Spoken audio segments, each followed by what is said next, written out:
वजीर सेहत हरीश राव ने कहा कि मर्ज एड्स हवा और छूने से मुंतकिल नहीं होता।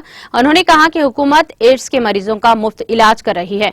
उन्होंने जोर देते हुए कहा कि हमें इस बीमारी के बारे में अवाम में शऊर बेदार करने की जरूरत है। हरीश राव ने हैदराबाद के इरागड्डा चेस्ट हॉस्पिटल में मुनाकिदा आलमी यौम एड्स के प्रोग्राम में शिरकत की। इस मौके पर मुनाकिदा तकरीब से खिताब करते हुए उन्होंने कहा कि तेलंगाना हुकूमत एड्स के मरीजों को हर माह 2016 रुपये पेंशन दे रही है। रियासत भर में 1.30 लाख एड्स के मरीज हैं। हुकूमत 70,000 अफराद में अद्वियात की तकसीम का काम कर रही है। वरंगल और हैदराबाद में एड्स के मरीजों के लिए खुसूसी तौर पर डायलिसिस सेंटर कायम किए गए हैं।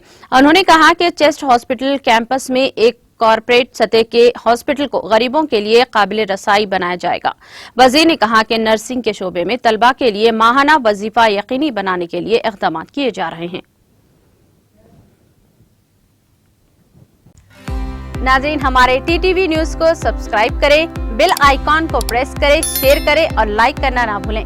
और किसी भी एडवर्टाइजमेंट के लिए हमारे इस नंबर पर कांटेक्ट करें। हमारा नंबर है 9550102020 पर।